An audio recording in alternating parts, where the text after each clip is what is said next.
brought to you by our friends of the British Council. Hey everybody, and welcome back to Rugby Wrap-Up. Matt McCarthy here at the Fantasy Sports Network Studio 34 in New York City, talking rugby. And we're talking Major League Rugby with Shaun Davies, the captain of the Glendale Raptors, and his head coach, Dave Williams, in their backyard. Check it out. Hey everybody, we are back at Rugby Wrap-Up on the road. And we have Coach Dave Williams and Captain Shaun Davies. Gentlemen, how are you? Matty, thanks for having us. Yeah, good to be here. If you're not familiar with their accents, and we were not going to have subtitles on it. Dave's an Englishman and Shaun is from South Africa, so I'll translate when necessary. Gentlemen, you both toiled here in rugby for a long time to get to this point. Professional rugby. You've been through the first setup as well, on opposite teams, in the championship match of Pro Rugby USA, Ohio Aviators, Denver Stampede. And you were basically, and I'll say it, you were basically the unofficial head coach of the Denver Stampede, and now you're the head coach of this squad. You're a guy, though, that has actually carved out a career in rugby like nobody else has in the United States. I've been very fortunate, to be fair. Obviously, I came on when there was a bit of turmoil with USA Rugby. Head coach left, CEO left as well. Brought on the IRB, and then I got brought on as head strength coach before the French World Cup, and I managed to stay for 10 years, which is a phenomenal experience. And how many head coaches in that? I think I went through 9 with the 7s and the 15s in total. So yeah, I'm not sure how I really managed to stay. Turnover's good, right? Turnover's good. It was good for me, and then obviously they had enough of me, and they let me go, and then I just progressed into coaching, and obviously I'm really thrilled for that to happen. And obviously the squad we've got here and the lads we've got around here, and what we have in Glendale is a great experience for me.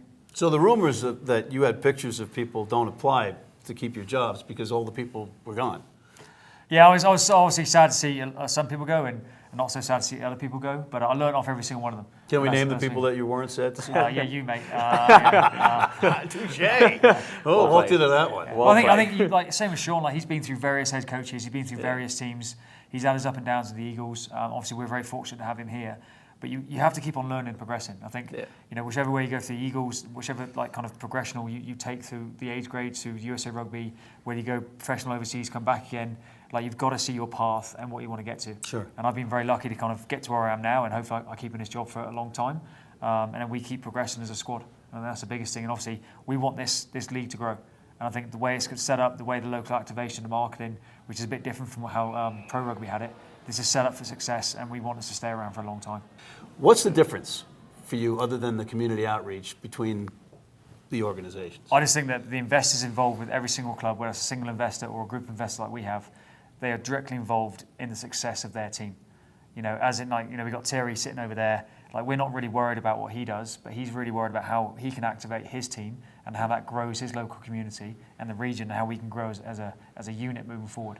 And we need that. We need expansion teams to come in next year and the following year. And we just need to grow the sport of rugby. And I think one of the biggest things is getting on TV. Yeah. I think as soon as you get that exposure on TV, more and more people can see it.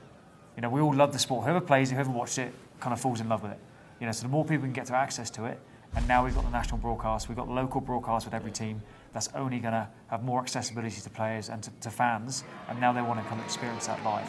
Obviously, the quality of rugby on the pitch is what I'm concerned about, and then you've got the marketing team on every single team. They've got to fill the stadium, and that's their job. My job is on the pitch, but we got to help the marketing team by putting that product on the pitch. Right. Because nobody wants to watch a poor game of rugby. Right. You see that in various leagues around the world. A poor product doesn't put fans in the stadium, and that's across every single sport. So the better product we can put on the pitch, that will draw more fans in. And I think, just expand the number of pro players you have every team, that will just increase the product on the pitch. We're lucky here. We've got a lot of Eagles here, but they still have to perform. They have to perform. They have to show up Monday morning. That's what's being a professional, not just a Saturday afternoon. And our guys do that tremendously well. You've basically ran the gamut of positions in USA Rugby, other than head coach of USA Rugby. Yeah, I was basically the head strength coach for 10 years. I helped out with the age grades, so I did some obviously strength and conditioning with that. And I was defence coach, attack coach for some of the age grades, and all the skills coaches for the 15s team, and assistant coach for the 7s. And then I was lucky to be the defence coach for this last November tour with the Eagles. So that's a great experience. I know Dave Hewitt, who's now taken over one of the Mitre 10 Cup teams in New Zealand. So it was great to learn off him and off the other coaches as well. That's right. He was the Kiwi that came in for that brief period, right, when they were still figuring out who the head coach, or Gary Gold was the head coach, but he wasn't over here yet. Yeah. All right. So, and Shaun, your path, Brigham Young University. Yes, sir. Yes, sir. So I originally came out to BYU. When I first came to BYU, I had never seen a Mormon in my entire life. So it was a different experience at first, but I really enjoyed it. Great school, great program. I mean, you have David Smith there. He's been around for, seems like forever. So yeah, I really appreciate my time there. And I mean, I'm lucky that I found my feet there. So. How did you choose Brigham Young? Random story, actually. So there was a South African man in Utah who wanted to bring a kid out from South Africa because he just wanted to give a guy a chance to come over here, get an education. And it sounds a little creepy. Yeah, it is a little creepy, right? But no, yeah. But he helped. He's like my American dad now, so he helped me out with financially and everything like that. So, I mean, it was from South Africa after high school. I was either going to go into the Sharks Academy or go overseas and try something different. So, yep, made the right choice. And you went to Life University. Yeah, so I went rugby university, basically, right? Yeah, so I mean, Life University is the closest thing to an academy that you see overseas. I would say you have Scott Lawrence, you have Colton Carrioga out there now. I mean, and they're doing a really good job. A lot of the kids who go there, I mean, you get a little bit of an education, but you concentrate on rugby. You have up to 3-4 trainings a day, so it's fantastic for rugby in America. As the captain, do you try to lead by example, or are you a vocal guy? How do you get the guys going? Oh, I think I'm vocal more because I'm a scrum half and just that's what I do more than anything else.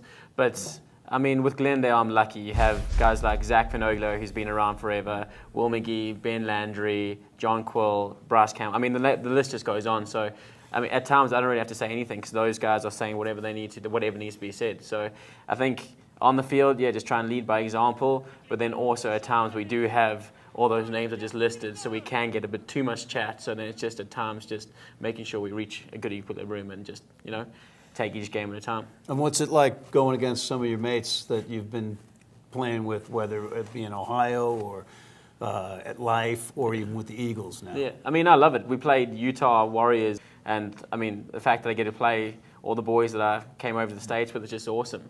I mean, those are the games you enjoy most when you're playing good competition, you're playing plays that you've played with and against for the last 5 years. So, I mean, when you play NOLA, I'm looking forward to play against a guy like JP Eloff and all these teams, just, the guys that I've know so well and know each little detail about them, so you know how to nitpick a little bit. And yeah, so yeah, little talking in the ear. And, yeah. I mean, I'll say even when the guys came back from the ARC, they're all buzzing because they're all going to play against each other.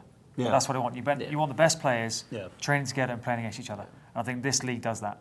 You look at the San Diego team, look at Houston, look at look at Austin, look at Seattle. You got national team players on every single team, right? And that just increases the quality.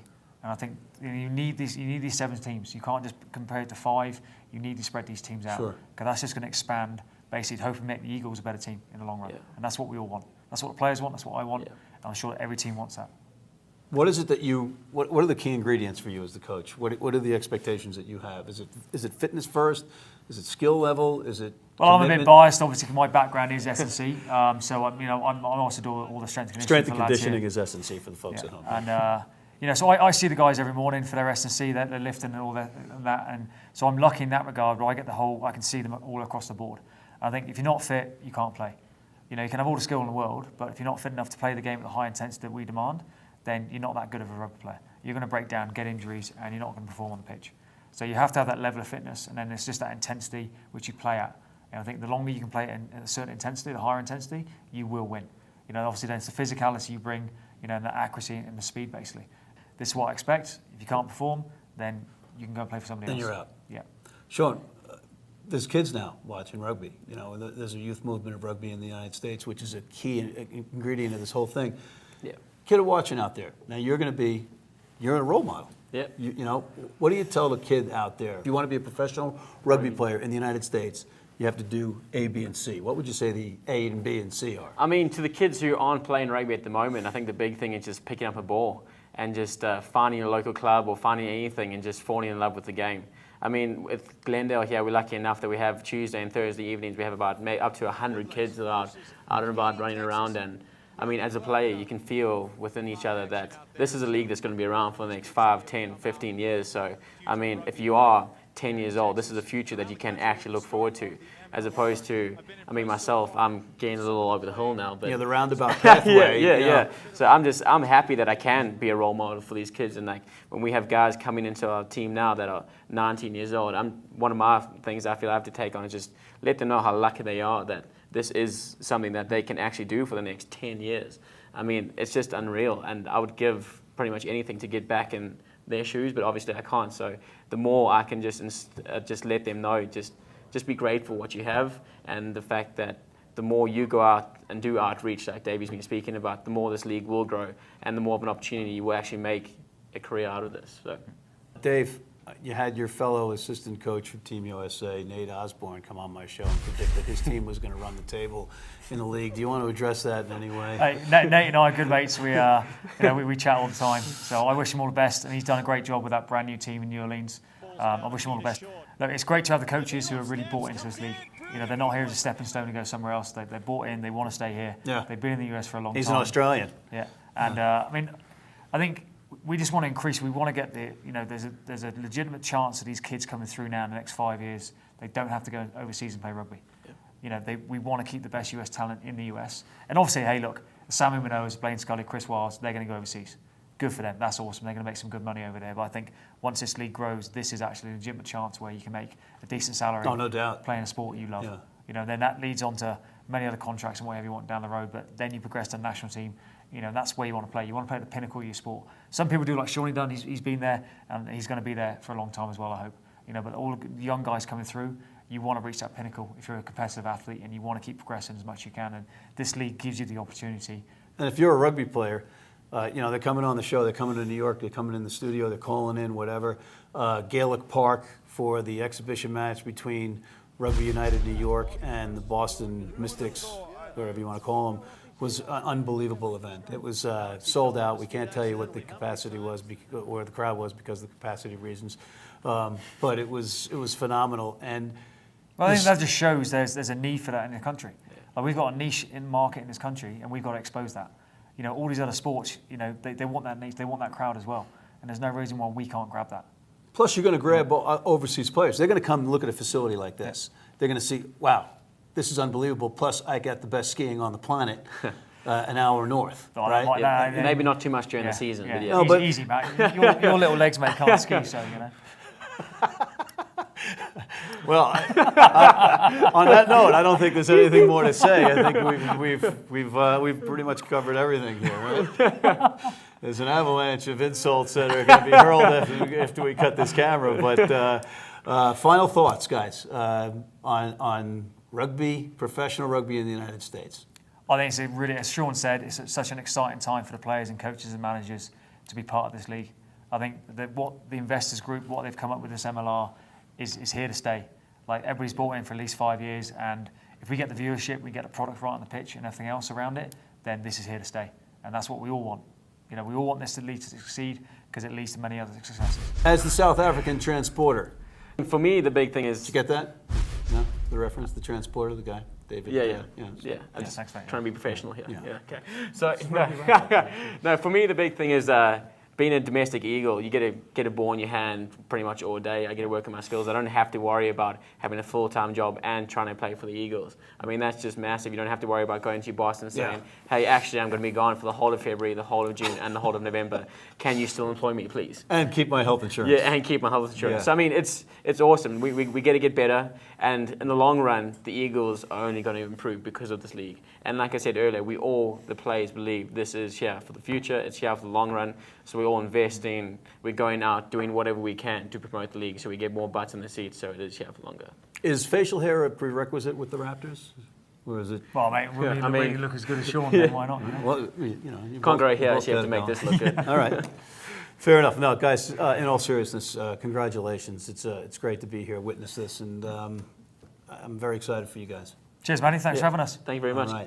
And there you have it, ladies and gentlemen. On behalf of Coach Dave Williams and Captain Shaun Davies, a little-legged Matt McCarthy back here in New York, signing off for Rugby Wrap-Up. I'm going to take my little legs and go to the bathroom right now, Dave.